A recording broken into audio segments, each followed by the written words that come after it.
मैं doctor Mahendra Kumar Sharma, associate professor in EAFM, सेठ RL Sahariya government PG college काला डेरा, M.Com final EAFM, paper number 201 economic administration and policy में प्रिय विद्यार्थियों, आज मैं आपको भारत में आर्थिक सुधार, economic reforms in India, Bharat में आर्थिक सुधार किस प्रकार से हुए, आर्थिक सुधारों को किसने शुरू किया, भारत में आर्थिक सुधारों के परिणाम स्वरूप भारत के आर्थिक विकास पे क्या प्रभाव पड़ा, भारत के औद्योगिक और व्यापारिक जगत पे क्या प्रभाव पड़ा, इन इकोनॉमिक रिफॉर्म्स के बाद भारतीय अर्थव्यवस्था की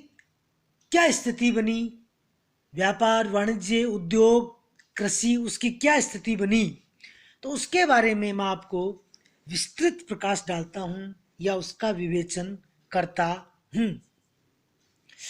भारतीय अर्थव्यवस्था से संबंधित सभी अध्ययनों में आम तौर पर ये माना जाता है कि आर्थिक सुधारों की शुरुआत सन 1991 में प्रधानमंत्री श्री PV नरसिंहा राव की अध्यक्षता में बनी सरकार के शासनकाल में हुई। तब तत्कालीन वित्त मंत्री मनमोहन सिंह ने अर्थव्यवस्था के उदारीकरण के लिए कई आर्थिक कदमों की घोषणा की। हाल के वर्षों में कुछ अर्थशास्त्रियों ने यह तर्क दिया है कि आर्थिक सुधारों की शुरुआत सन 1980 के दशक में हो गई थी। उदाहरण के लिए श्री अरविंद पागड़िया का तर्क है कि भारत में आर्थिक सुधारों की शुरुआत 1980 के दशक के उत्तरार्ध में प्रधानमंत्री या तत्कालीन प्रधानमंत्री राजीव गांधी के कार्यकाल में हो गई थी। इस तर्क के समर्थन में वे कैम्ब्रिज विश्वविद्यालय में सन 1897 में IG पटेल के अभिभाषण का उल्लेख सन 1987 में IG पटेल के अभिभाषण का उल्लेख करते हैं, जिसमें पटेल ने पिछले 1.5 दशक में राजीव गांधी द्वारा आरंभ किए गए सुधारों को नई आर्थिक नीति की संज्ञा दी थी। इस नई आर्थिक नीति के कारण भारतीय अर्थव्यवस्था में खुलापन आया था तथा आंतरिक व विदेशी प्रतिस्पर्धा के लिए और अवसर पैदा हुए थे। प्रोफेसर अरविंद पांगड़िया ने औद्योगिक नीति वक्तव्य सन 1990 में औद्योगिक नीति के बड़े पैमाने पर उदारीकरण की चर्चा की है। उदारीकरण के ये कदम इस बात का पक्का प्रमाण है कि राजनीतिक स्तर पर घरेलू व विदेशी प्रतिस्पर्धा को स्वीकार्यता भुगतान शेष की समस्या प्रकट होने के कम से कम 1 वर्ष पूर्व स्थापित हो गई थी, परंतु इस बात के कोई स्पष्ट संकेत न होने के कारण कि जनता का या निर्वाचक गण का इन सुधारों के प्रति रवैया क्या होगा।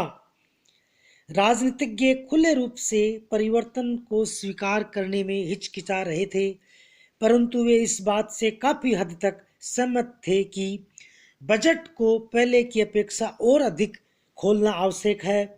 अपने स्वयं के अध्ययन के लिए पांगड़िया ने 1988 के बाद की अवधि में सुधार अवधि माना है।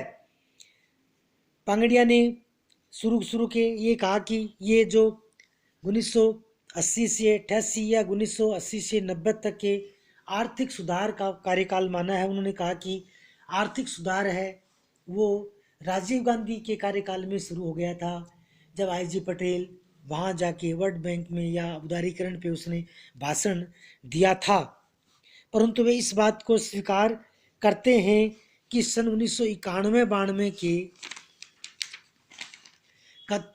कदम निवेश, आयात लाइसेंसिंग तथा कीमत व वितरण नियंत्रणों के ढांचे में ही उठाए गए थे। केवल आयात लाइसेंस और कीमत वितरण के नियंत्रणों के ढांचे में इस प्रकार का सुधार किया गया था। सन 1991 के आर्थिक सुधारों में इस ढांचे को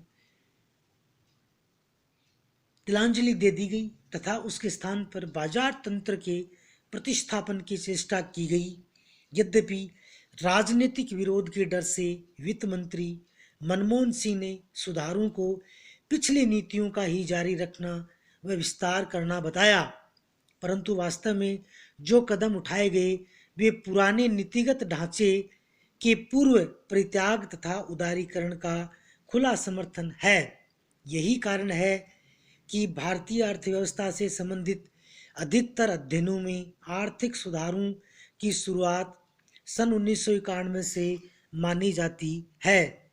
इसलिए ये यूँ कह सकते हैं कि आर्थिक उदारीकरण की नीति है वो 1991 के बाद में शुरू हुई। सन 1991 में सरकार ने जो आर्थिक सुधार लागू किए उसके दो तत्व, प्रथम आर्थिक स्थिरीकरण तथा द्वितीय ढांचागत सुधार। समष्टि आर्थिक स्थिरीकरण का संबंध मांग प्रबंधन से है, जबकि ढांचागत सुधार अर्थव्यवस्था की पूर्ति पक्ष की समस्याओं का समाधान करने का प्रयास करता है। तो हम ये कह सकते हैं कि भारतीय अर्थव्यवस्था में भारत में आर्थिक सुधारों का दौर सन 1991 में जब पीवी नरसिम्हा राव की सरकार बनी और वित्त मंत्री डॉक्टर मनमोहन सिंह बने तो उन्होंने आर्थिक सुधारों का नया सूत्रपात किया। आर्थिक सुधारों का या आर्थिक उदारीकरण की नीति, निजीकरण, वैश्वीकरण, औद्योगिकरण, तो मनमोहन सिंह ने आर्थिक सुधारों में परिवर्तन किए। उन्होंने आर्थिक सुधारों का सूत्रपात किया और नए तरीके से आर्थिक सुधारों पे प्रकाश डाला। तो सन 1991 के बाद में भारत में निजीकरण, भूमंडलीकरण, व्यावसायीकरण, औद्योगिकरण पे प्रकाश डाला गया कि हमारी अर्थव्यवस्था को WTO की सदस्यता, वर्ल्ड ट्रेड ऑर्गेनाइजेशन, विश्व व्यापार संगठन, अन्य से जोड़ा गया। तो आर्थिक उदारीकरण के जितने भी प्रयत्न हैं वो सारे किए गए।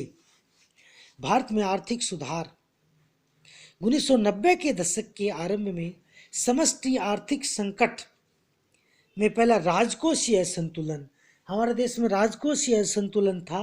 उस राजकोषीय असंतुलन को दूर करने के लिए इन आर्थिक सुधारों की आवश्यकता देश में महसूस की गई और आर्थिक सुधारों पर प्रकाश डाला गया। सेकंड, भुगतान संतुलन की कमजोर स्थिति।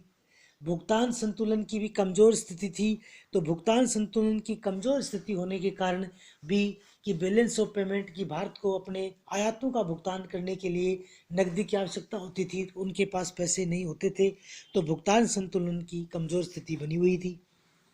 थर्ड, बढ़ते हुई मुद्रास्फीति पर दबाव कि विदेश में जो बढ़ती हुई मुद्रास्फीति है इसका भी दबाव है कि भी मुद्रास्फीति को किस प्रकार से नियंत्रित किया जाए, बढ़ती हुई मुद्रास्फीति पर किस प्रकार से नियंत्रण स्थापित किया जाए, मुद्रा प्रसार व बढ़ते हुए मूल्यों को किस प्रकार से रोका जाए। तो इन आर्थिक सुधारों पे इस पे पर भी विस्तृत रूप से प्रकाश डाला गया।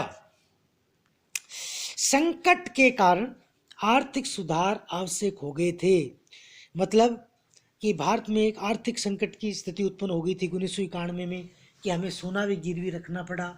हमको अपना आयातों का भुगतान करने के लिए हमारे पास पर्याप्त तरलता की मात्रा नहीं थी, इसलिए हमने आर्थिक सुधारों को अपनाया। उसके आगे समष्टि आर्थिक स्थिरीकरण, मांग प्रबंधन के भी मांग प्रबंधन को मजबूत बनाया जाए, उसमें ढांचागत परिवर्तन व सुधार किए जाएं जिससे कि हमारे देश का आर्थिक संकट है वो दूर हो सके। नेक्स्ट, मुद्रास्फीति पर नियंत्रण कि भी मुद्रास्फीति पर नियंत्रण करने की व्यवस्था की गई कि स्फीति है उसको किस प्रकार से नियंत्रित किया जाए और नियंत्रण करने से किस प्रकार से देश की अर्थव्यवस्था आगे बढ़ेगी और द्रुत गति से आगे बढ़ती हुई होगी। सेकंड, राजकोषीय समायोजन क्या होता है कि राजकोषीय घाटा होता है, सरकार का घाटा होता रहता है। उस राजकोषीय घाटे को सरकार कई बार नोट छाप के पूरा करती है। वैसे राजकोषीय घाटा है वो ज़्यादा नहीं होना चाहिए। अगर ज़्यादा राजकोषीय घाटा होता है तो देश में महंगाई बढ़ती है, मुद्रास्फीति बढ़ती है, उत्पादन कम होता है। तो इसलिए राजकोषीय समायोजन पे भी प्रकाश डाला गया। ढांचागत सुधार, व्यापार और पूंजी प्रवाह में सुधार। व्यापार और पूंजी प्रवाह में बहुत अधिक सुधार किया गया कि भी पूंजी का प्रवाह है, वो व्यापार है, वो द्रुत गति से बढ़े, तेज गति से बढ़े। सेकंड, औद्योगिक नियंत्रणों को समाप्त करना, कि उद्योगों के विकास पे जो नियंत्रण स्थापित किए गए थे कि उनको दूर किया जाए, उनको खत्म किया जाए, उनको समाप्त किया जाए, कि देश में औद्योगिक नियंत्रण थे वो ज़्यादा से ज़्यादा लगाए जा रहे थे। नेक्स्ट है सार्वजनिक उपक्रम सुधार और उसमें विनिवेश। और लास्ट है वित्तीय क्षेत्र में सुधार। धन्यवाद।